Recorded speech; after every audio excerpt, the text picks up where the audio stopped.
வருதிவானவனாம் வடதடை முக்கட்பகவனாம் அக உயிர்க்கு அமுதாம் விருது வாகனாம் இயல்கள் மூன்றெரித்த ஏழு சேவகன்மாம் என்னும் கருதுவார் கருதும் குருவமாம் கங்கை கொண்ட சோழே சுரத்தானி வருதிவானவனாம் திருநெடுமாலாம் சுந்தர விஜிந்திராம் கருதிவானவனாம் வடதடை முக்கட்பகவனாம் அக உயிர்க்கு அமுதாம் விருது வாகனமாம் இயல்கள் மூன்றெரித்த ஏழு சேவகனுமாம் இன்னும் கருதுவார் கருதும் குருவமாம் கங்கை கொண்ட சோழேச்சுரத்தானி மறை ஆகமத்தின் நெறிப்படியே வணங்கும் அவரின் ஒருவனரேன் மறை ஆகமத்தின் நெறிப்படியே வணங்கும் அவரின் ஒருவனரேன் மனு பேரன்பு தழைத்து நினை பந்திப்பாரின் ஒருவனரேன் நிறைவால் எனது புரணசுகம் நேசித்தவரின் ஒருவனரேன் ஈசனேன் உன் திருப்பாத நடக்கும் குறித்தேன் நாவேனோ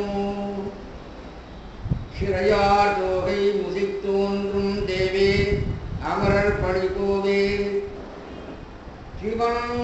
சிவன்மார் புயத்தில் அனைத்து ஏற்றும் தெய்வ குதலை மொழி குறுந்தே குறையால் உயர்ந்த பெரியோர்கள் உந்திச்சுவையாம் சென்று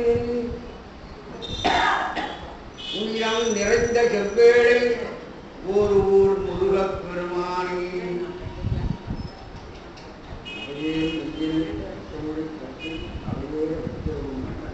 சுவையேன் சிந்தம் பன்னோர் வளர்க்கும் சீர் ஜெகநாடு அங்கழுத்தால் சென்று நன்றாக பெருமானுடைய கருணையினாலே நூற்றாண்டுகளுக்கு மேலாக பெருமண்டத்தில் புறந்தொடர் வருகின்ற புறவலர்களுக்கும் ஐயம்பர்கள் அனைவருக்கும் உண்மை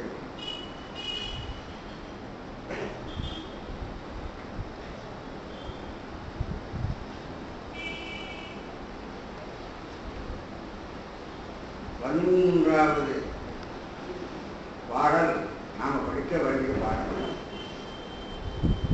அதுக்கு முந்தி 22ஆம் மட்டத்தில் 12வது பாடலை நாம் பார்த்துவிட்டு அதுக்கு மேலே தொடர்ந்து 13ஆம் பாடலுக்கு வரும். முன்னால் ஒரு விஷயம் சொல்லியிருக்கிறார். மூலாதார சக்கரங்கள், இடைங்கரை, பிங்கரை, சுடுமொழி முதலாகிய நாடுகள், மந்திரங்கள்,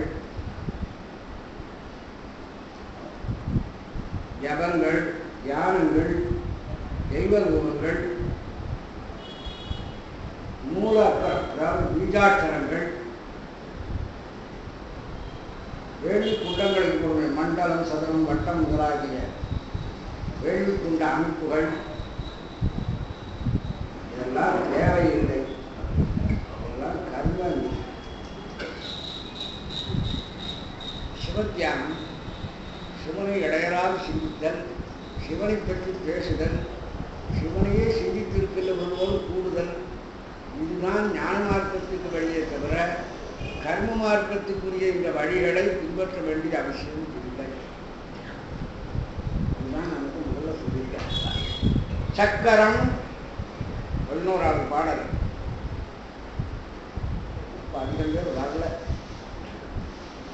இப்போ மகிழ்ச்சியா இருக்காரு எங்கள் தலைவர். நிறைய பேர் வந்து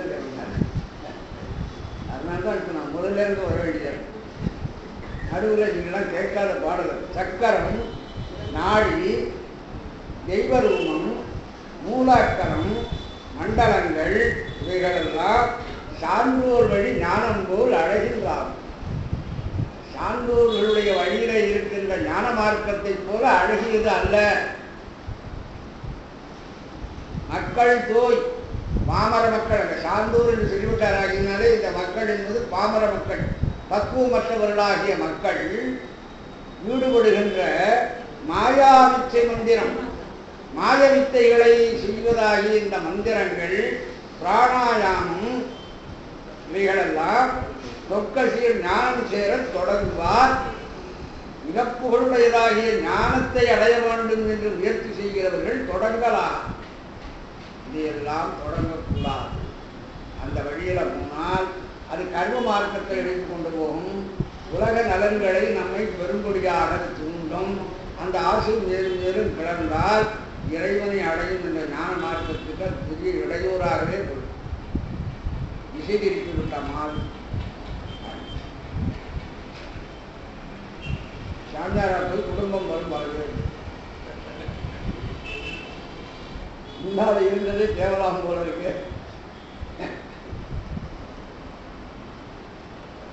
அதுதான் சொல்றாரு, கர்ம மார்க்கத்துக்கு உரியதாகிய இந்த வேள்வி யாகம் முதலியவற்றை எல்லாம் செய்கிற காரியங்கள்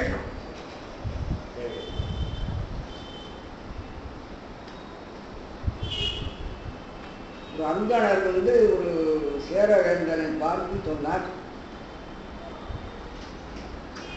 10 பாடல்கள் பாடினார் அந்த சேரவேந்தனுக்கு. 10 பாடல்கள் தன் பேரில் புகழ்ந்து பாடி இருக்கிறாரே, அவருக்கு ஏதாவது பரிசு தர வேண்டும் என்று அவர் நினைத்தார். உங்களுக்கு எந்த விருப்பமோ அதை கேளுங்க, தர வேண்டும். நானும் என் மனைவியும் சொர்க்கம் போக வேண்டும்.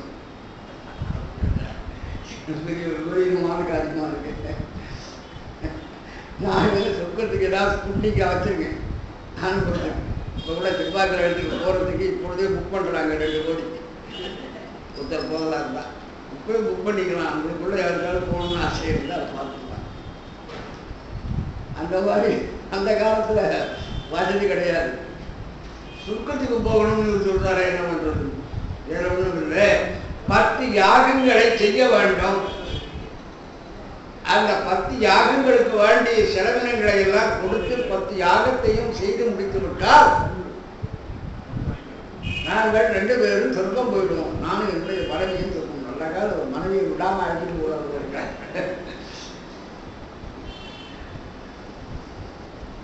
அது மாதிரி அப்புறம் மன்னன் அதே மாதிரி 10 யாகங்களை செய்யும்.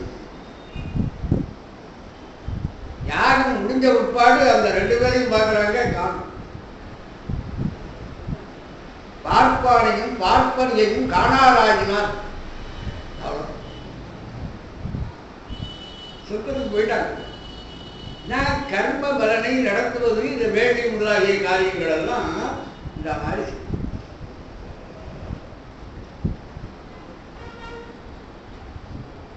ஆனால் ஞானத்துக்கு சிவஞானத்தை பெற வேண்டும் என்று அந்த ஞான மார்க்கத்திலே செல்லுகிறவர்கள் இதையெல்லாம் தொடங்கக்கூடாது.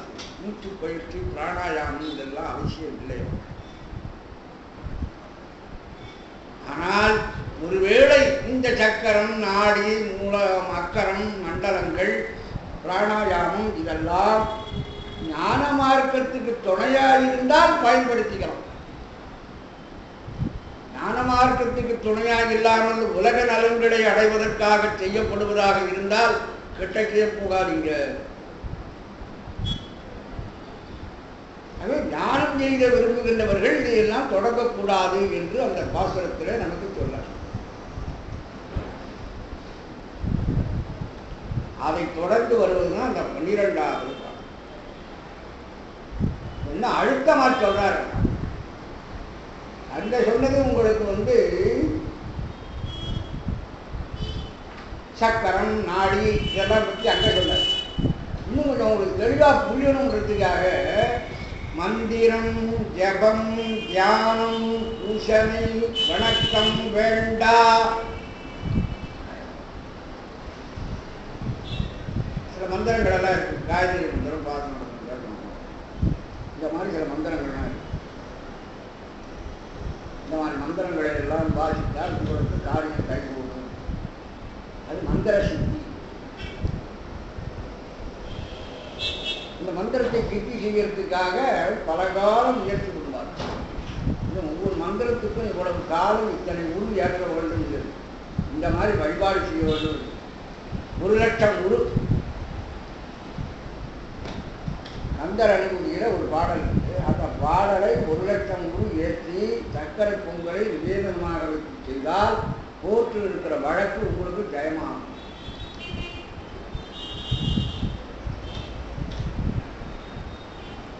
நான் நினைக்கிறோம் அவர் அருமையில் இருக்கணும். நான் அனுபவி நிலையில பாடினார்.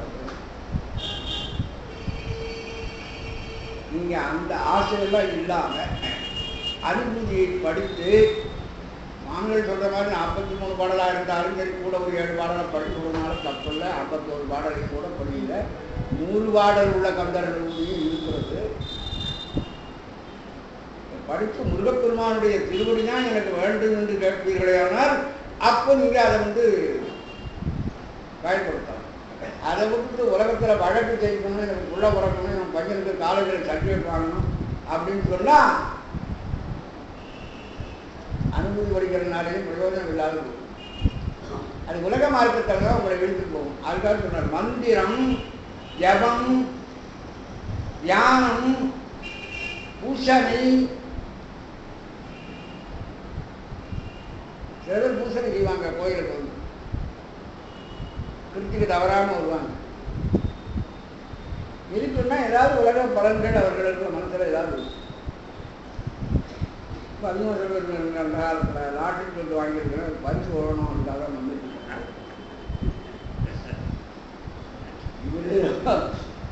இதுக்காக ஒரு ஆஃபீஸ் வச்சிருக்கிற மாதிரியாகவும் அவரவர்கள் எதுக்கு வராங்கன்னு கேட்டு அதற்கு அந்த போகிற மாதிரியாகவும் நான் செய்கிறேன். அந்த வேலையெல்லாம் தூரமானு கிடையாது. அதுதான் சிறு தெய்வங்களுக்கும் சிவபெருமானுக்கும் இருக்கிற வித்தியாசம். அப்புறம் சொன்னார், சென்று நாம் சிறு தெய்வம் சேருவோம்.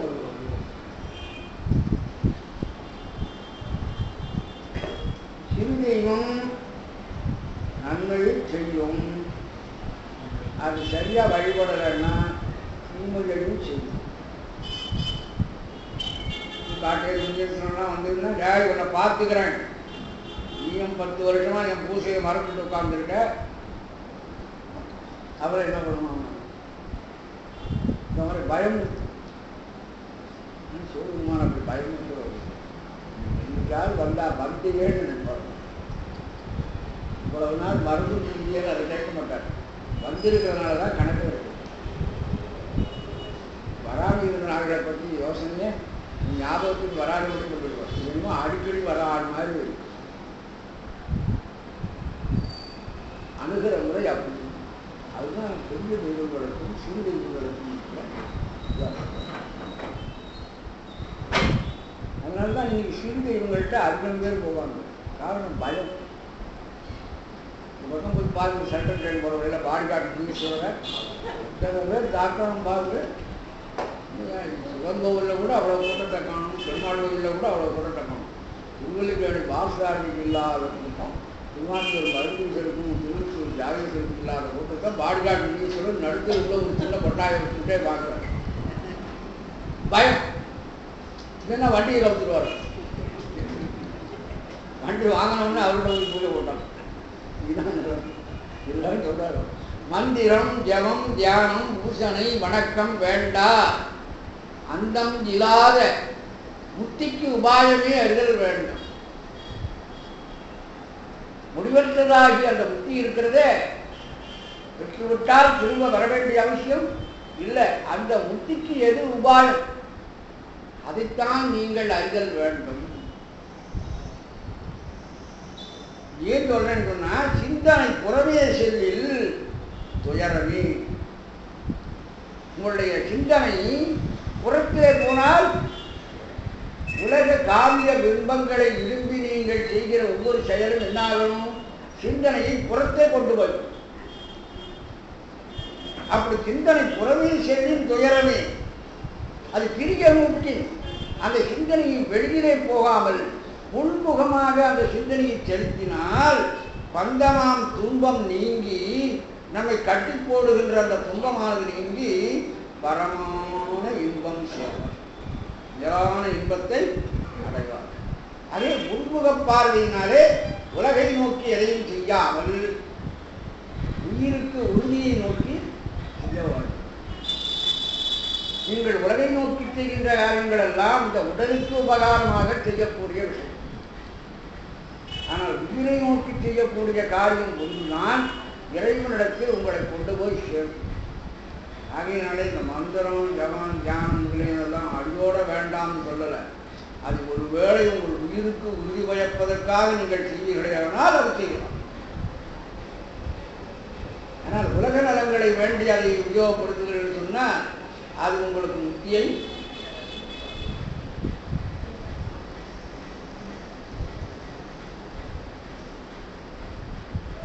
ஜீவன் முத்தர் மந்திரங்களை ஜெபித்தலும் மூர்த்திகளை தியானித்தலும் பூஜை செய்தலும் வணங்குதலும் ஆகிய தொழில்களை செய்ய வேண்டாம். ஒளிப்புற இலக்கண எழுதித்தருவர். கெடுதல் இல்லாத பரமுத்திக்குரிய சாதனத்தையே பயில வேண்டும். மேலான முக்தியை அடைவதற்குரிய சாதனம் இதுவோ அதைத்தான் பயில வேண்டாம். அது என்ன? ஞான நூல்களை கேட்டல், சிந்தித்தல், தெளிதல், நிஷ்டை கூடல்.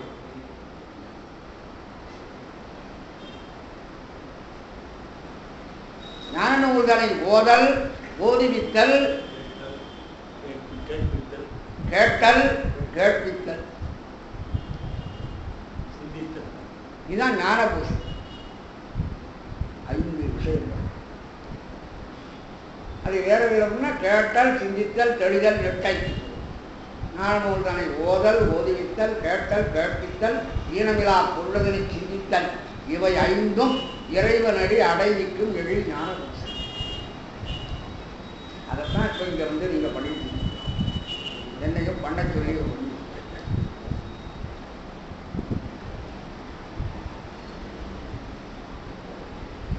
கேட்பித்தலை செய்கிறோம், கேட்டலை செய்கிறீர்கள் நீங்கள். நான் ஓதலை செய்கிறேன், அவர் ஓதுவித்தலை செய்கிறார்.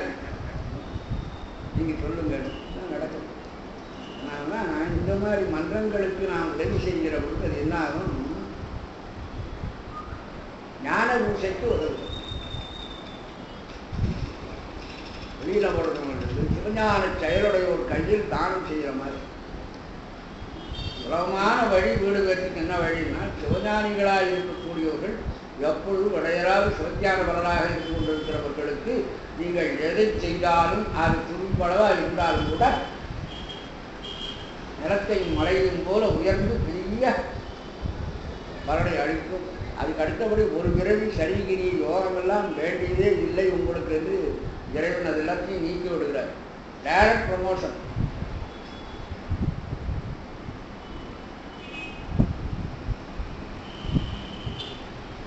ரொம்ப சுலபம், சீக்கிரமாக வீடு பெற்று அடையும். அதுக்கு வழி. அப்போ சிவஞானிகளை எங்கே போய் தேடுறது? இந்த மாதிரி நடக்கிற இடங்கள்ல நம்ம வந்து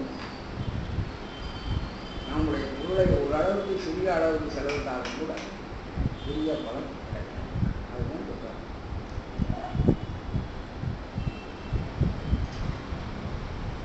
சேர்வார் என்னும் பயனிலையால் ஜீவன் முத்தல் என்னும் எழுவாய் வருவிக்கப்பட்டது. பந்தமாம் துன்பம் நீங்கி பரமான இன்பம் சேர்வார். அப்ப மேலான இன்பத்தை சேர்வார் என்று சொன்னதுனால என்ன தெரிகிறது? யார் சேர்வார்? ஜீவன் முத்தர், சிவஞானி அவர்கள் அந்த எழுவாயை வருவித்துக் கொண்டோம். அர்த்தத்தில் ஏன்னா யார் சேர்வார் என்று இந்த பாட்டில் இல்லை. பிரபர் சொன்னார், மந்திரம் ஜபம் தியானம் பூசணை வணக்கம் வேண்டாம், அந்தமில்லாத புத்திக்கு உபாயனை எழுதல் வேண்டும், சிந்தனை புறமே சென்றால் துயரம்தான், அதை பிரிய வீட்டின் அந்த சிந்தனையை ஒருமுக பார்வையாக பார்த்தால் துன்பம் நீங்கி பரமான இன்பம் சேர்வார். யாரு? ஜீவன் முத்தர், ஞானி, சிவஞானிகள். அதை இருக்கக்கூடியவர்கள், இந்த உலகத்தில் இருக்கக்கூடிய சிவஞானிகள் அந்த முக்தியை அடைவார்கள், இன்பம் சேர்வார். மேல திருக்குறளில் முன்னால் என்ன சொல்லியிருக்காரு? மாயாவிச்சை மந்திரம் பிராணாயாமம் என்று கூறப்பட்டதனைத்தான் சிந்தனை புறமே செல்லில் துயரமே அப்படின்னு எழுதார். அதைத்தான் சிந்தனை புறஞ்செல்லுதல் என்று சொன்னார். அதை அனுவாதமாக எடுத்துக்கொண்டார். அனுவாதம் என்ன? திரும்ப சொல்லுதல். புரோவாதம் முதலில் சொல்லுதல், அனுவாதம் திரும்ப சொல்லுதல். சிவமந்திரத்தை ஜெபித்தலும் சிவத்தியானம் செய்தலும் சிவபூஜை செய்தலும் சிவனை வணங்கலுமாகி இவை முக்திக்கு சாதனம் ஆகுமே அன்றி பந்தத்தை செய்யா. மீண்டும் நம்மை கட்டிலே கொண்டு போய் விடாது. ஜீவன் முத்தன் சிவமேயாயிருக்கும் நெட்டை நின்று நீங்கின் எப்பொழுதும் சிவ சிவமாகவே இருந்து கொண்டிருக்கிறான் ஜீவன். அந்த சமாதி நிலையிலிருந்து அவன் நீங்கி என்ன பண்ணணும்? சமாதி நிலை சில நேரங்களில் கலையும். ஏன்னா இந்த உலகத்தில் இருக்கிறபடினால புறத்தில் இருக்கிறவர்களாலே அந்த சிவானுபூதி நிலையிலிருந்து அவர்கள் நழுவ வேண்டியதாக, அப்பொழுது தனக்கு சிவானுபூதியை உண்டு பண்ணிய முடிவான சாதனம் எது? திருவைந்தெழுத்து ஜபமாக இருக்கலாம், அல்லது சிவபூஜையாக இருக்கலாம், அல்லது சிவ வழிபாடாக இருக்கலாம். ஒரு சில பேர் திருக்கோயிலில் சிவ வழிபாடு செய்வார்கள். அந்த சிவ வழிபாட்டினாலேயே அவர்கள் மனதில் சிவம் பிரகாசம். வீட்டில் இருந்தால் கூட அந்த வழிபாட்டை பூசலா நாயனார் கோயில் கட்டுற மாதிரி.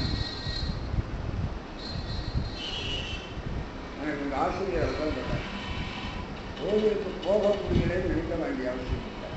நாம் உட்கார்ந்த இடத்துல கண்ணை முடிச்சு வீட்டிலேருந்து புறப்பட்டு போகிற மாதிரி அந்த கோயிலுக்கு போகிற பாதையில் போகணும், கோயிலுக்குள்ளே போகணும், விநாயகரில் போய் சுற்றி கொண்டு தோப்பணும் போகணும், அதுக்கப்புறம் சுற்றி வரணும், அதுக்கப்புறம் சிவனுடைய சன்னதிக்கு போகிறோம். இந்த மாதிரி மனசார பாவனை செய்து கடைசியாக சண்டீர்கள் வழிபட்டு அங்கிருந்து வந்து கொடிமரத்தில் விழுந்து வணங்கி விட்டு அப்புறம் நேரம் திரும்பவும் வீட்டுக்கு வந்து உட்கார்ற மாதிரி மனசில் ஒரு தியானம் பண்ணால் திருக்கோயிலுக்கு போகிற மாதிரி ஆகிடும். சுயங்கிற ஒரு செலவு இல்லை, ஆனால் ரொம்ப சிரமம். நேராக போயிடலாம். நடுவில் எங்கேயாவது நடுவிட்டா விட்ட இடத்துல பிடிக்க முடியாது. ஏதாவது சரி போய் வெளியில் ஞாபகத்தில் விட்டுட்டோம்னு வச்சுங்க, எந்த இடத்துல இருக்கணும் அந்த முக்கூட்டில் வந்து விட்டுட்டோமா பழையபடி அங்கேருந்துல நாம் திருக்கோயில் வழிபாட்டை தொடங்கணும். இது மாதிரி நமக்கு பிரச்சனைகள் ஏற்படும். அது ஏற்படாமல் இருக்கிறதுக்கு ரொம்ப நாள் இந்த வழிபாட்டை பயில வேண்டும்.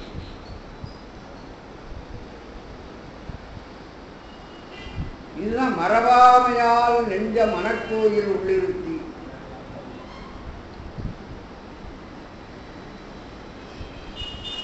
இல்லை கோயில் கட்டினா ஓரளவுக்கு ஆள் கூலி ஆள் வந்தான்னா அவனுக்கு என்னப்பா, அவனுக்கு 10 ரூபா கொடு, இவனுக்கு 50 ரூபா கொடு, அவனுக்கு 100 ரூபா கொடு, அவன் 10 நாள் அவனுக்கு 400 ரூபா கொடு, அவனுக்கு கொடுத்துட்றான்.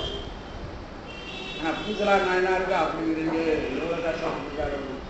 கரெக்டாக அன்றைக்கி எத்தனை கூலி ஆள் வந்தான்றதையும் கணக்கில் வச்சுக்கணும். காலையிலேருந்து அவன் எந்தெந்த இடத்துல வேலை பார்த்தான்றதே தெரியும் இல்லையா? இவ்வளவு சரியாக கணக்கெடுக்கணும். இதனால் அவருக்கு கொஞ்ச நேரம் கூட வெளி விவகாரங்களை யோசிக்கிறதுக்கு இடம் இல்லை. முன்னாடி அந்த மரத்தடியில் உட்காந்துருக்கிறாரு, இவர் அதை பற்றி யோசனை பண்ணிட்டு இருக்கிறாரு. இன்னைக்கு எவ்வளவு எத்தனை அடி உயரம் வந்திருக்கிறது, விமானம் வந்துட்டா அப்படின்னு எல்லாத்தையும் பார்த்து கணக்கு போடணும்.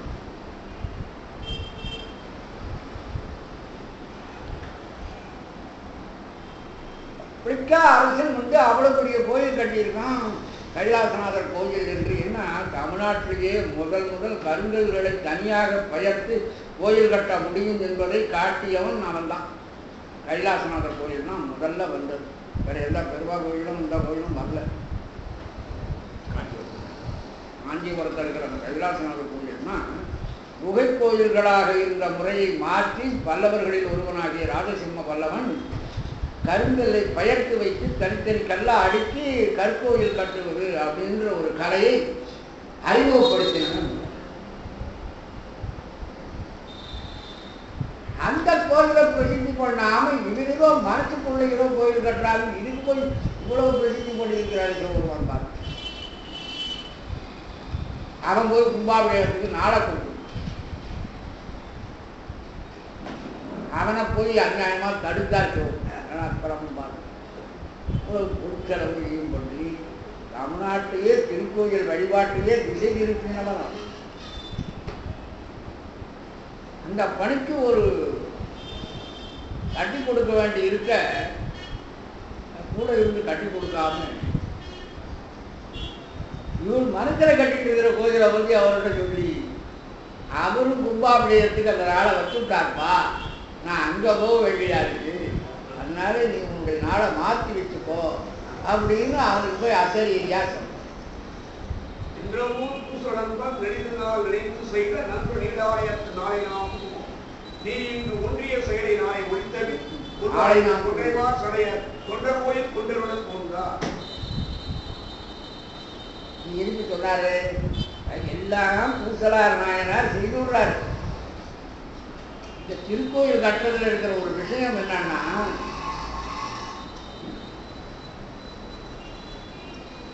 அவர் திருப்பணி கமிட்டி தலைவராக இருந்து அதை நடத்தி கொண்டிருக்கிற சிவன் கொடுத்தார். இன்னைக்கு அங்கே அந்த சபரி அங்கே வந்து வேலைகிறாரு. சபரி பணம் கேட்குறாரு, என்ன செய்யணும்னு தெரியலன்னு அங்கேருந்து ஃபோன் வருது எனக்கு காலையில். பாப்பு சிவருமான் ஏதாவது வழிகாட்டுவார். இன்னும் ஒரு 4 ரூபா இருக்குதுன்னா கும்பாபிஷேகத்தை பண்ணிவிடலாம். கிட்டக்க வந்தாச்சு. இப்போ அவர் யாரை அனுப்பணும்னு நினைக்கிறாரு ஒன்றும் புரியல. அது எவ்வளோ கஷ்டம் இருப்பாருங்க. இவர் மனசில் கோயில் கட்டிட்டு இருக்கிறாருன்னு சொன்னால் ஒரு செலவும் இல்லைன்னு நாம் நினைக்கிறோம். ஆனால் அது ரொம்ப கஷ்டமான காரியம். நேரடியாக பலரிடத்திலிருந்து பணத்தை வசூல் பண்ணுங்க, இல்லை அரசின் கஜானாவிலேருந்து பணத்தை எடுத்து கொடுத்தோ கோயிலை கட்டுறது ஈஸி. ஆனால் திருக்கோயில் கும்பாபிஷேகத்தினுடைய முக்கியமான இடம் என்னன்னா, திருக்கோயிலுக்கு கும்பாபிஷேகம் செய்கிற காலத்திலே ஏராளமான மக்கள் அந்த கும்பாபிஷேகத்தை பார்க்க வேண்டும். அந்த அத்தனை பேருடைய சிந்தையும் அந்த கும்பாபிஷேக காட்சியில லயிக்கிறதுனா அங்கே இறைசக்தியை ஈடுபடுத்தும் அந்த கோயில். அதுதான் முக்கியம். அதை எப்படி இவரால் கொண்டு வர முடியும்? மனசுல எல்லாத்தையும் பண்ணிட்டார். அதுதான் சிவபெருமான் இந்த கும்பாபிஷேகம் பூர்த்தியாகணும்னா அதுக்கு ஜனங்கள் வந்து அன்னைக்கு அந்த கும்பாபிஷேக நினைவை அவர்கள் கொள்ள வேண்டும். இவர் மனசு கொடுக்கிற கோயில் எவனுக்கு தெரியும்? அதுக்காகத்தான் அது என்னடா பண்றதுன்னு பார்த்தார். இந்த ராஜாவை கிடைத்து விட்டா அரசன் என்ன பண்ணினான்? அசரீரி வந்த உடனே அப்படியா என்னுடைய ராஜ்யம் இருக்கக்கூடிய இடத்துல யார் அந்த மாதிரி கோயில் கட்டுறாரு? காஞ்சிபுரம் மாவட்டம் தானே திருநின்றவூர். நின்றவும் பூசலம்பன் நடிகனார் நினைத்து செய்த நடிகனாயிட்டும் நாளநாக்கு போல் சொல்லிட்டாரு. பக்கத்தில் இருக்கிற திருநின்ற ஊர் நம்ம ஏரியா, நம்ம தலைநகரத்துக்கு அருகாமையில் இருக்கக்கூடியது. சுற்றிக்கு பக்கத்தில் இருக்கிற இந்த ஊர்ல ஒரு ஆள் கோயில் கட்டினார். இன்னையோடும் நமக்கு தெரியலையே. அமைச்சர்களை பார்க்கிறான், சீனாதிபதியை பார்க்கிறான், ஒருத்தர்களை பார்க்கிறான். அவ்வளவு தெரியல. மண்ணுட கட்ட கோவில் அவ்வளவு சரி, திருண்ட ஊருக்கே போய் பார்த்துடணும்னு சொல்லிட்டு நேரம் அங்கிருந்து படை பரிவாரங்கள் எல்லாத்தையும் ஏற்று கொண்டு இதுக்குள்ள விடயம் பரவி போய் எங்க இருக்கிற ஊர்ல இருக்கிறோமோ வந்துட்டாங்க. அது கும்பாபிஷேக நாடு. அங்கே இங்கேயும் தேடுறாங்க. அதெல்லாம் மரத்தடியில் யாராவது சாமியார் உட்கார்ந்து இருக்கிறார் தெரியும். அவரும் கோயில் கட்டுறீங்களே அப்படின்னா ஊர்ல இருக்கு. கோயில் கட்டுறாரா கட்டலையா அவரை போய் பார்க்கணும். அவ்வளவுதான். அரசன் போய் அவரை பார்க்கறதுக்கு போறாங்க. உடனே அங்கே இருக்கிற ஊர் ஜனங்கள் எல்லாம் வந்துட்டாங்க. காஞ்சிபுரத்துலேருந்து புறப்பட்டு திருநெல்வேலி வரத்துக்குள்ள 10,000 பேர் வந்துட்டாங்க. ராஜாவே ஒத்துருக்கிறாரு, இன்னமும் கோயில் கட்டிருக்காங்களாம் திருநெல்வேலியில். ஏதோ ஒரு விஷயம் அதை பார்க்கறதுக்காக ராஜா வந்துருக்காரு. அவ்வளோ பேர் வந்துட்டாங்க. எல்லாரும் இதோட ஒரு சந்தோஷம். இந்த விஷயத்தை நம்மளால செய்ய முடியாது. ஆலயம்லாம் மனத்தில் கூப்பிட்டு கூலி கொடுத்து கோயிலை கட்டுற மாதிரி ஒரு பாவனை பண்ணிட்டு கோயிலை கட்டணும்னு சொல்கிறாங்க. கலசம் வச்சாச்சு, ஆனால் அபிஷேகம் பண்ணணும். அபிஷேகம் பண்ணுறது எல்லாரும் பார்க்கணுமே. இந்த நேரம் இருந்து அபிஷேகத்தை முடிச்சு வரணும். எல்லாரும் தரிசனம் பண்ணுங்க. அபிஷேகத்தை முடிச்சு இது நடக்கணும். அதுக்காகத்தான் அரசனுக்கு போய் சொல்றாரு. இந்த காரியத்தை முறையுற நிறைவேற்றினால்தான் கும்பாபிஷேகம் பூர்த்தியாகும். இவ்வளவு கட்டப்பட்டு அவர் கட்டிய கும்பாபிஷேகத்தை நிறைவு செய்ய வேண்டும். அப்ப மக்கள் அதை தரிசிக்க வேண்டும். அந்த நேரம் அதனாலதான் அவனுக்கு விளம்பரம் கொடுக்க வேண்டிய அவசியம் இல்லாம வால் போஸ்ட் விட்டுடுவான். எங்க பார்த்தாலும் ரேடியோவில் விடுவான், டிவியில போட்டுடுவான். அதுதான் பப்ளிக் கோயில். அது நல்லா கட்டியிருக்காங்க. வெளியில தெரியுது எல்லாருக்கும். ஜனங்க ஓட்டமாக ஒரு வந்துடுவாங்க அந்த இடத்துக்கு. அதுக்கு அவருக்கு விளம்பரம் சொல்ல வேண்டிய அவசியம் இல்லை. இவர் மனசுக்குள்ள இருக்கிற கோயிலுக்கு தான் விளம்பரம் அமைச்சு அப்பதான் ஜனங்க வருவாங்க. ஏன்னா யாராவது ஒருத்தர் போய் சொன்னால் அவங்க ஒரு பார்த்து திரும்ப வந்துடுவான். ராஜாவை கடை போட்ட உடனேனா ஊர்வலத்தில் இருக்கிற எல்லாரும் வந்து அதுக்காக தான் சிவபெருமான் அந்த வழிபாடு செய்கிறது. சிவனையே வழிபாடு செய்யறதுன்னா நினைத்து கொண்டு இருக்கிறதுக்கு இந்த மாதிரி நினைக்கிறது எவ்வளவு கடினம் என்பதை தெரிந்து கொண்டிருக்கோம். அதுதான் அந்த சிவத்தியானம் தான் முக்திக்கு வாய். அது அண்ணன் இரண்ட விலகாமல் செய்ய வேண்டியதால்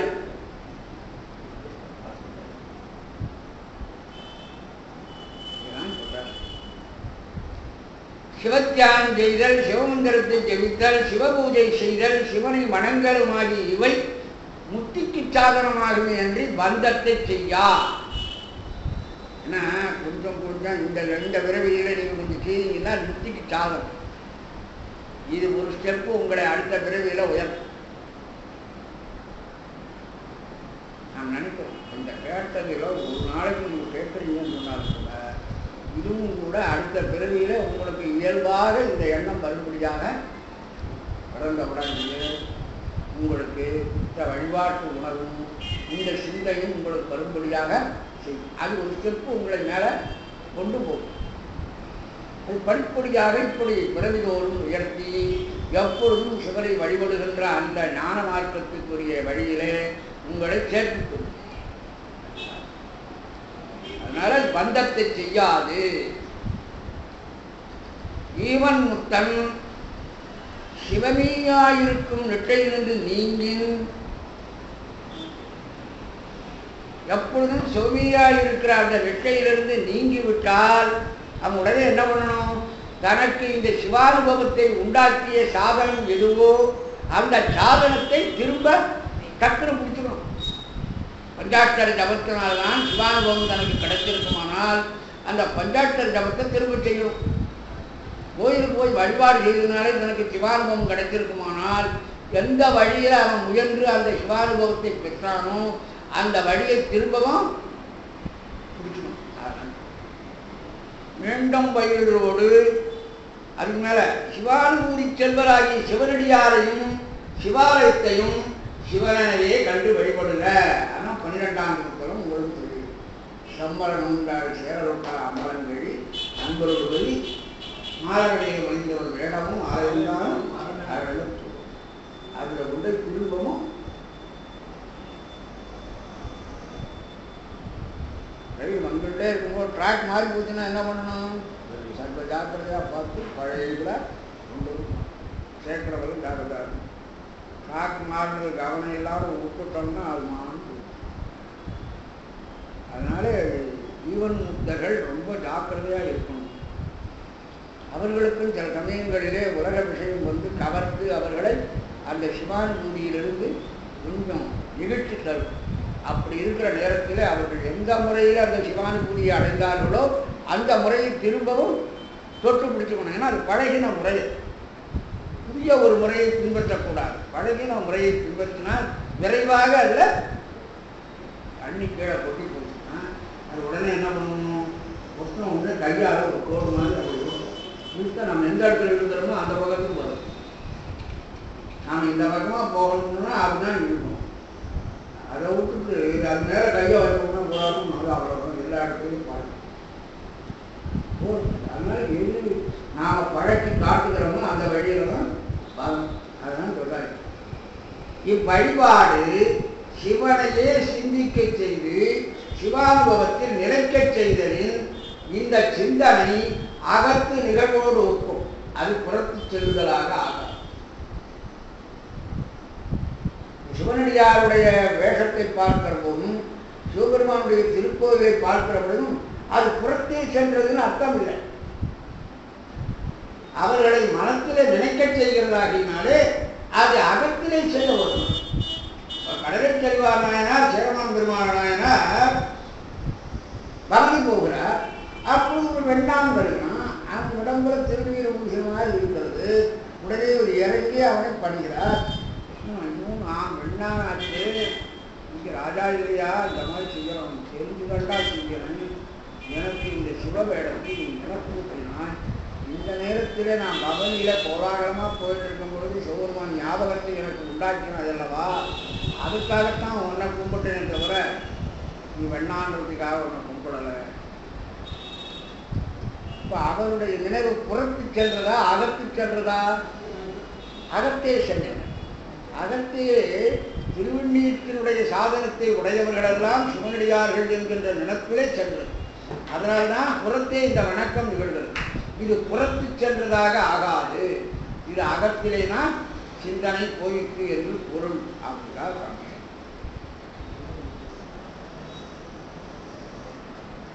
ஜீவன் முக்தனுடைய அறிவு அகம் புறம் என்ற வேறுபாடு இல்லாமல் சிவமேயாய் விளங்கும். அப்படி இருந்தவர்கள் ஞானசம்பந்தம் நாடுக்கரசர்கள் அப்படி இருந்தவர்கள் ஜீவன் முக்தர்களாக இந்த உலகத்தில் இருந்தது. அவர்கள் செய்கிற காரியம்லாம் என்ன? திருக்கோயிலில் போய் சிவபெருமானை பார்க்கிறார்கள், திருப்பதிகம் பாடுகிறார்கள். சில விசாரணைகளும் நடுவில் வரும். மதுரையிலிருந்து வருகிறவர்கள் சில விஷயங்களை சொன்னார்கள். கேட்டவுடனே நான் மதுரைக்கு போறேன்னு சொன்னார்கள். இதெல்லாம் உலகியல்ல தெரிந்ததாக ஆகாதான் கேட்டால் அது சிவம் சம்பந்தமான செயல்களையே சிந்தித்துக் கொண்டிருக்கிறார்கள். அப்படின்னாலே அது தெரிய வந்ததாக ஆகாது, அகத்தை சென்றதாகத்தான்.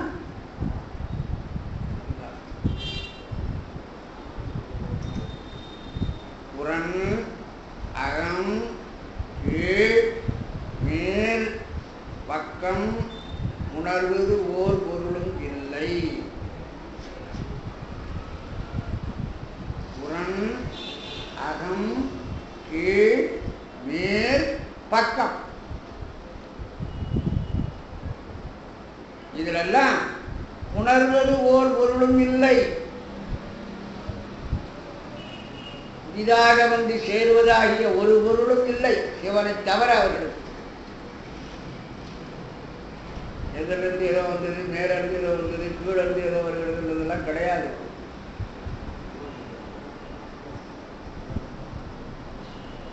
ஒரு பொருளை தொலைச்சுட்டான்னு பாருங்க, எங்க பார்த்தாலும் தெரியும்.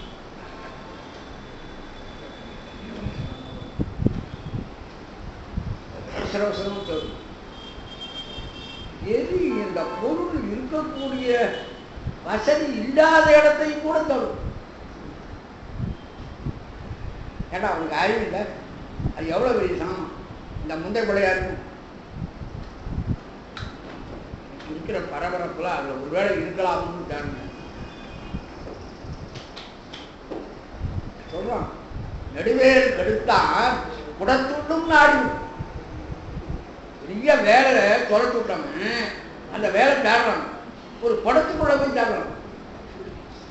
அது எவ்வளவு பெரிய வேலை. அது குடத்துக்குள்ள போய் உட்கார்ந்து பரபரப்பு அவருக்கு அதை பற்றி இல்லை. அவருக்கு அதே சிந்தனை, வேலை பற்றி சிந்தனை தானே தவிர அவருடைய நீளாகலமோ குடத்தினுடைய பரிமாணமோ இதெல்லாம் பற்றி அவருக்கு சிந்தனை கிடையாது. இதெல்லாம் கணக்கு போடுறதுக்கெல்லாம் நேரம் இருக்கு. அதுபோல சிவனை சிந்தனை செய்து கொண்டிருக்கிறவன் புறத்திலேயே எந்த பொருளும் அவனோடு அந்த சிந்தனைக்கு ஊற்றாக அமையாது. அதுதான் சொல்றார். புறன் அகம் கீழ் மேல் பக்கம் அவனுக்கு இல்லை. உணர்வது ஓர் பொருளும் இல்லை. அங்கெல்லாம் பொருந்தி இருக்கும் பொருள்களின் தோற்றமும் அவனுக்கு நிகழாது. அங்கே சேர்ந்திருக்கின்ற பொருள்களினுடைய தோற்றம் எல்லாம் நிகழாது. இவன் எதை பார்க்கிறானோ அதுதான் தேடிட்டு இருப்பானே தவிர மற்ற விஷயங்களை பற்றி அப்பா இதை தேடி இருக்கும்போது ஒரு ரூபா இருக்குங்க, உடனே ரூபா ஆகுது அப்படின்னு எடுத்துட்டு போங்க. நீ என்ன அவசரமா தேடலாம்.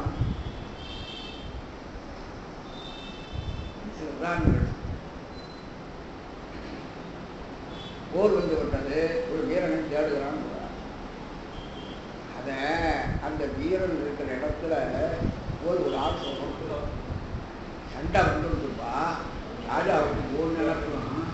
இப்போ இனி இருந்தா எவ்வளவு வெற்றி கிடைக்கும் நம்ம போருக்கு, அவனை காணுமேனு உன்னை தேடுறாரு ராஜா. எப்படியா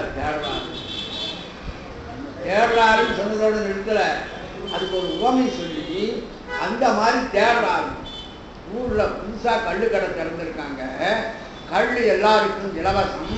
ஆனால் முந்த அவங்க எடுத்துட்டு வரணும்னு சொல்லி பறையடிப்பாங்க. அப்படின்னா பரம்பரை குடிகாரன் வீட்டில் போய் முந்தையை எவ்வளவு அவசரமாக தேடுவாங்க. அதை போல ராஜா ஒன்று தேடிட்டு இருக்காரு.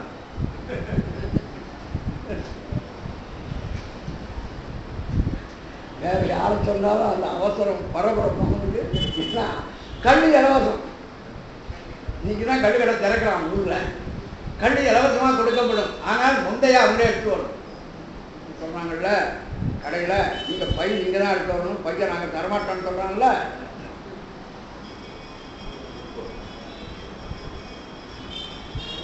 பை எடுத்துட்டு போகணும்னா அதுக்கு 2 ரூபா கட்டணும் தனியாக.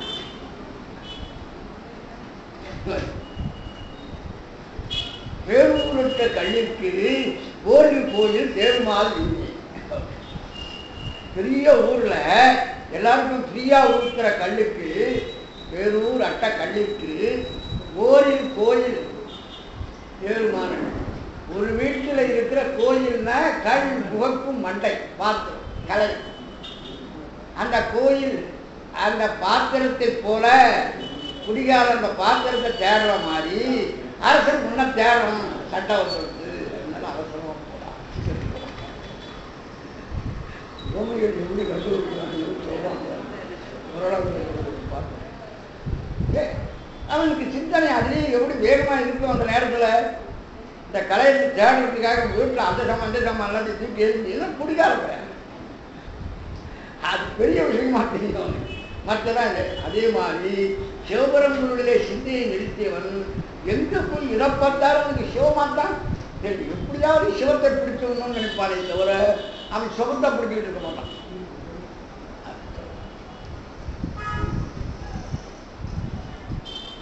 எனக்கு அங்கு இடங்களில் பொருந்தி இருக்கும் பொருள்களின் தோற்றம் எழுதில்லை. அங்கே இருக்கிற பொருளை எல்லாம் பற்றி எவ்வளவு உயர்ந்த பொருளாச்சே அப்படியே இப்படி இதெல்லாத்தையும் அவனுக்கு நிகழாது. சிவபெருமானுடைய சிந்தனை தான் இருக்குமே தவிர அங்கே தென்படுகின்ற பொருளினுடைய உயிர்களை பற்றியெல்லாம் நினைக்க மாட்டான். நீங்க அதே உதாரணம் பண்ணி கீழான உதாரணமா இருந்தா கூட அவன் கண்ணு முந்தையை தேடுவானே தவிர அந்த நேரத்தில் அங்கே இருக்கிற வேற பொருளை பற்றி அதை விட உயர்ந்த பொருளெல்லாம் இருக்கலாம். அதை தூக்கி போடுவான். அது சமயத்தில் உடையும். ஒரு 1500 ரூபா தூக்கி போட்டுருவான் கடாய். அது ஒரு வீட்டில் இருந்துருக்கான். இன்னும் அதுக்கு அடிகாட்டில் உடச்சி விட்டுருவோம். மொத்தம் இல்லையா 10 கிலோ கொடுத்தா ஒரு கால் வாங்கிக்கிறோம் புறம் பண்ணணும். இதை போய் உடச்சிட்டீங்க. உனக்கு தெரியுமா எனக்கு இருக்கிற அவசரம் அப்படின்னு அவனுக்கு அதுதான் பிரமாதமான பொருளா தெரியும். அது மாதிரி ஜீவன் முக்தர்களுக்கு சிவன் தான் எங்கும் தெரியும் தவிர உணர்வது ஓர் பொருள் இல்லை. அவனை சந்திக்கிற எந்த பொருளும் அவனுக்கு இல்லை. புறன் அகம் கேள் மேல் பக்கம் இல்லை. உணர்வது ஓர் பொருளும் திறனுடைய உருவமெல்லாம் தானாயி. எல்லாம் எதை பார்த்தாலும் தானாயி. இங்கே தான் என்று 2-3 பாடல்கள் வருது. இந்த தான் என்பது சிவபெருமான்.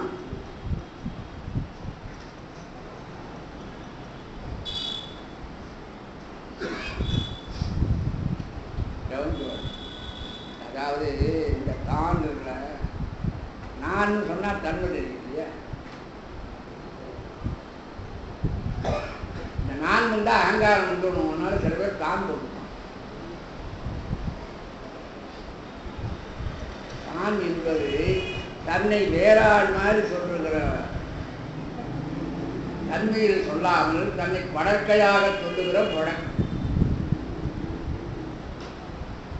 நாட்டுக்காரர்கள் பேசுகிற போது தான் சொல்லி சொல்லணும். அவங்ககிட்ட அதிகம் பார்க்கணும். இந்த தான் நகரத்தார்கள இந்த தாங்கி அது மரியாதைக்குரிய சொல்லாது. நீங்களே நீங்கள் என்று எழுதுறதை காட்டும் தாங்கள் என்று எழுதினால் அது மரியாதை.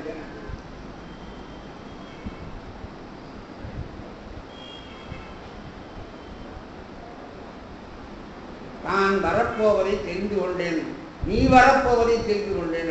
நீங்கள் வரப்போவது தான் வரப்போவதை தெரிந்து கொண்டேன். மரியாதை சொல்லாக இருக்கும். ஏன்னா அந்த தான் என்பது படற்கை. நீ நான் என்று சொன்னால் அது தன்மை முன்னிலை. அதில் பார்த்தா கொஞ்சம் மரியாதை குறைவும், நீ நான் சொல்லணும். படத்தில் இருக்கும்போது எதிரில் இருக்கிற ஆளை கூட தானை போட்டு சொல்லி படத்தை ஆள் மாதிரி தன்னை சொல்லுகிற பொழுது கூட தான் என்று படத்தை தன்னை பிறந்தோர் கூறும் குறிப்பில் தன்னிடத்தியல் நிறுவனார்.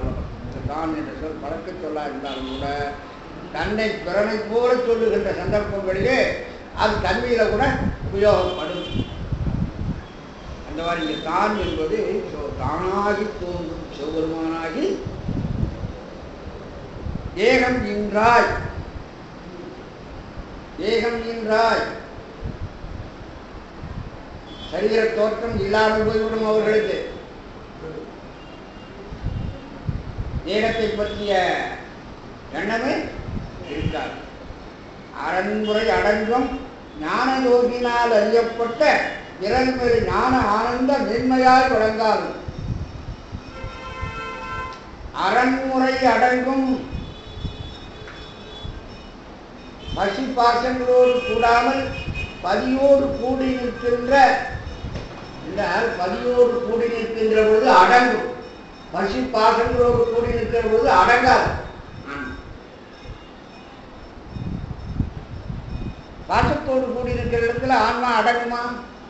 அகங்காரம், அதுக்கு ஆணவம் மேலிடுகிறது. பசுவோடு கூடியிருக்கிற பொழுது என்ன ஆகும்? ஆன்ம ஞானத்தினாலே அது அகங்கரிக்கிறது, தன்னையே பெரிதாக அகங்கிறது. அதே பசு பாசங்களோடு கூடிய இடத்துல அடங்காது. அரண்முறையில் அடங்குதல் என்று சொன்னார். அறத்தின் முறையில் அடங்குதலாவது பதிஞானத்தோடு கூடி உயிரானது அடங்கி நிற்றல். பசுப்பாசங்களோடு கூடாது பதியில் அடங்கி நிற்றலால் நிகழ்கின்ற ஞானயோகம். விரல் மறி வெற்றி மலிந்த ஞான ஆனந்த மேன்மையாய், ஞானானந்தமே அங்கே மேன்மையாய் விளங்காவிக்கும், மேம்பாடாக விளங்கும் செவியோகிகள் இடத்துல. மற்ற எந்த பொருளும் அவர்களுக்கு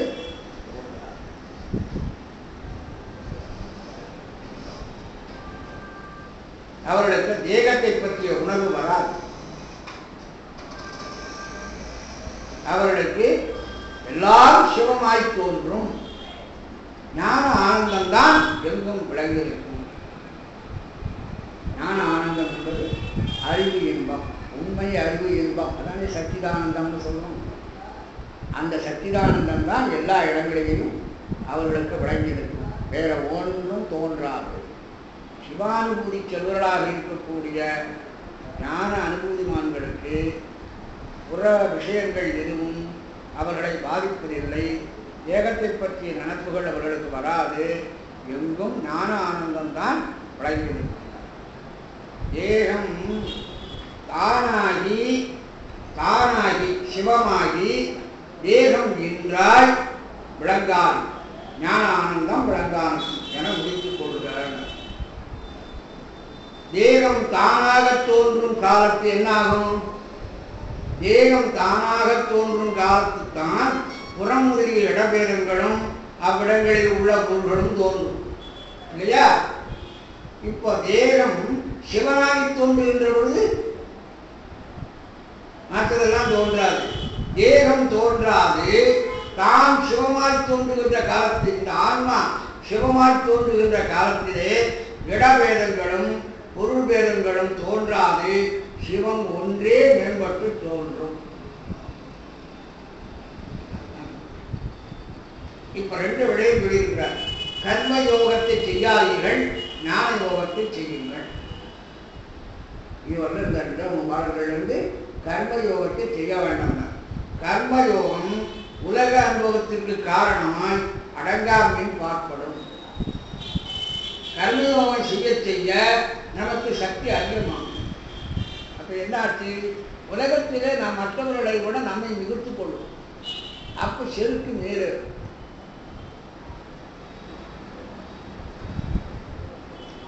இந்த சித்துக்கள் செய்கிறவர்கள் என்ன பண்ணுவார்கள்?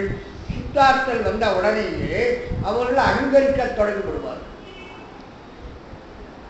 அடங்க மாட்டாங்க. என்னுடைய பெருமை எத்தகையது அப்படின்னு காமிக்க ஆரம்பிப்பார். அது விபரீத ஞானத்தை அவர்களுக்கு உண்டாகும். அதனால் கர்மயோகம் உலக அனுபவத்திற்கு காரணமாய் அடங்காமை என்பார்ப்படும். ஞான யோகம் சிவானுபவத்திற்கு காரணமாய் தானின்று ஒரு முதல் இல்லை என்னும்படி, தான் என்பது ஆன்மா, ஆன்மா என்று ஒரு முதல் இல்லை, எல்லாம் சிவமே என்னும்படி அடங்குதலின் பார்ப்படும். இக்கருத்து தோன்றுவதற்குத்தான் அறமுறை அடங்கும் ஞான யோகம். அறமுறையிலே அடங்கிய ஞான யோகம், அதாவது பதிப்பொருளில் ஆன்மா அடங்கி பதியை தவிர வேறு எதுவுமே இல்லை என்று இருக்கின்ற நிலை. அப்படி இல்லாமல் பசு தன்னிடத்திலே இருக்குமானால் அப்பொழுது அடங்காது. அறமுறை அடங்கு ஞான யோகம். பசு பாசங்களோடு கூடாது பதியில் அடங்குதல். ஆக பதிப்பொருளின் சிந்தனையிலேயே இந்த ஆன்மா எப்பொழுதும் தோன்றிருக்க வேண்டும். பார்க்கும் இடம் அங்கும் ஒரு நிற்கவரை நிறைகின்ற பரிபூரணானந்த சுவாமி. அது தாய்மான சொல்றது பரிபூரணானந்தம் என்ற இடத்துல உங்களுக்கு அந்த இடம் எல்லா பொருளையும் சிவமாக கண்டு இருத்தார். உள்ளே இவர்களுக்கு சிவ சிந்தனை இருக்கிற அப்படின்னாலே வெளியிலே பார்க்கிற போது அகத்துறையில ஒரு குறை, நோக்குவதெல்லாம் அவையே போறது. ரொம்ப காதல் உச்சத்தில் இருக்கிற ஒரு பெண், ஒரு ஆண் என்ன செய்யாரு, பார்க்கின்ற பொருளை எல்லாம் தன்னுடைய காதல் எந்த பொருள் இருக்கோ அந்த பொருளாகவே பார்த்து கொண்டிருப்பார். தோலை பார்த்தாலும் நீங்கள், தொடப்பத்தை பார்த்தாலும் நீங்கள் வேண்டாம் மாதிரி எழுதும். பார்க்கும் இடம் எங்கும் அதுக்கு ஒரு துறை சொல்வார். காற்று, வேட்கை, உறுதலை உழுதல், வெளிதல், ஆக்கம் செப்பல், நாணுவரை இறத்தல், நோக்குவையெல்லாம் அமைய கூறல், மறத்தல், மயக்கம், சாக்காடு என்று 10 அவஸ்தை. இதை வச்சு வைரமுத்து ஒரு பாட்டு எழுதினாங்க, உயிரே உயிரேங்கிற படம்.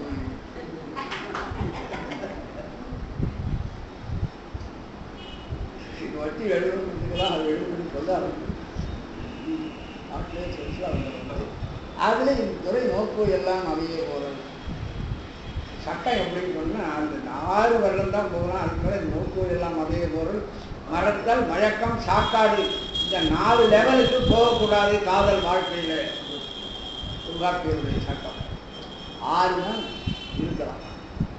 காட்சி, வேட்கை, ஒருதலை உழுதல், நெடிதல், ஆக்கம் செப்பல், 4 வரையறுத்தல் எந்த 6 லெவல்ல தான் இருக்கணும். அதுக்கு மேலே போச்சுன்னா அதெல்லாம் பைத்தியம், தூக்கி உலகத்தை பொது ஆபத்தான விஷயம். அதுக்கு மேலே போக முடியாது இருக்கக்கூடாது இந்த காமத்துறை. 5 என்று சொல்லுகிற பொழுது ஒத்த காமத்தினாலே அன்பு நிகழ வேண்டுமே தவிர துன்பம் நிகழ்ந்து வரக்கூடாது. முன்னாலே நோக்குவெல்லாம் அவைய போனெல்லாம் பைத்தியம் மாதிரி ஆகிடும். மறத்தல், யார் தனக்கு காதலிக்கப்பட்டவரோ அவர்களையே மறந்துடுவாங்க அந்த அளவுக்கு. அப்புறம் மயக்கம், அடுத்தபடி சாக்காடு, இறந்து போகும். அதில் தான் இந்த 4 விட்டார். மற்ற 6க்கும் ஒவ்வொன்றுக்கும் 4 துறைகள் இருக்கும். அதனால் 24 விற்பாடுகளை விற்பாட்டியல்ல விரிவாக்கம் இதெல்லாம் நிறைய செய்திகள் அது வரும். அப்போ இறைவனிடத்தில் இருக்கிற ஒருவனுக்கும் எங்கு பார்த்தாலும் இறைமயமாக காட்சியளிக்கிறது. அப்படி இருந்தால் அவங்களுக்கு அதுவும் டிப்ரெஷன் ஆகிடும். அதுக்காக என்ன பண்ணுறாங்க, அந்த லெவலுக்கு போகாமல் இவன் என்ன பண்ணுகிறான், ஜீவன் முக்தன் பார்க்கும் இடம் ஒரு நிற்கவர நிறைகின்ற சிவத்தை பார்த்து கொண்டே இந்த உலகத்தில் நடையாடு நழுவுற பொழுது பிடிச்சிக்கிறாங்க.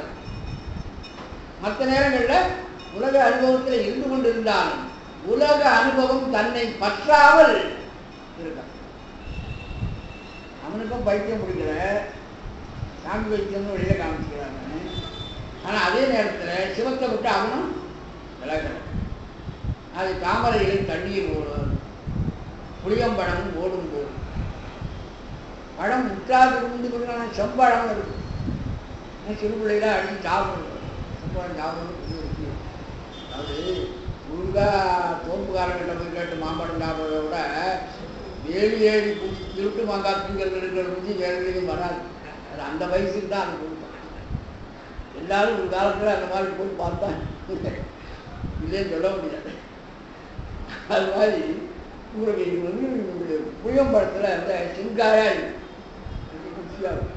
அது போடோட ஒட்டிட்டு அப்புறம் பார்த்தீங்கன்னா அப்படி ஆட்டும்போது குலுங்கும். ஒரு நார் மாதிரி ஒன்று தான் அந்த ஓட்டில் கொஞ்சம் பிடிச்சிட்டு இருக்கும். அது எடுத்தால் உள்ளே பார்த்தீங்கன்னா ஓடு பழிச்சுன்னு இருக்கும். பழத்தினுடைய பிசுக்கு எதுவும் ஒட்டாமல். அதுபோல் இந்த உலக வாழ்க்கைக்குள்ளேயே இருந்து கொண்டு உலக வாழ்க்கையினுடைய பிசுக்கு தன் பேரில் ஒட்டாமல் இருக்கிறவர்கள் சிவஞானி. அதுதான் இதுவான் புளியம்பழம் ஓடும்போது சம்சாரத்தில் பற்றிங்கி இருந்தால் போதும். அது இல்லற ஞானி. இல்லறத்திலிருந்து கூட ஞானிகளாக இருக்கிறார்கள்.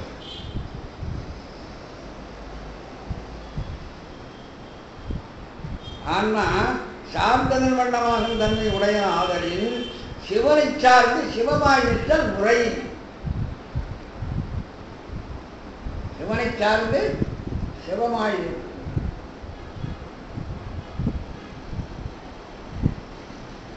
நீங்க சித்தம் சிவமாக்கி செய்தலையை தமமாக்கும் அர்த்தம். இடையறாமல் சிந்தையில் சிவத்தை சேர்ந்து விட்டால் அந்த சிவம் நீங்களாகவே ஆகிவிடும். எந்த ஒரு பொருளை நீங்கள் பற்றி கொள்ளுகிறீர்களோ அந்த பொருளாகவே பரிணாமம் அல்ல. பரிணாமம் என்றால் பால் தயிராகும், பின் பாலாக. அப்படி இல்லை, நீங்கள் சார்ந்திருத்தலைத்தான் சொல்லுகிறோம். தவிர அந்த பொருளாக இது மாறிவிட்டதுன்னு அர்த்தம் இல்லை. சிவன் சிவனாய் விடவில்லை, சிவனோடு சேர்ந்து சிவனை பற்றி நிற்கிறது. சிவனை விட முடியாமல் சிவனை பற்றி கொண்டு சார்ந்ததன் வண்ணமான தன்மைக்கும் பரிணாமத்துக்கும் நிறைய வித்தியாசம் இருக்கு. அடுத்த பாடல்கள்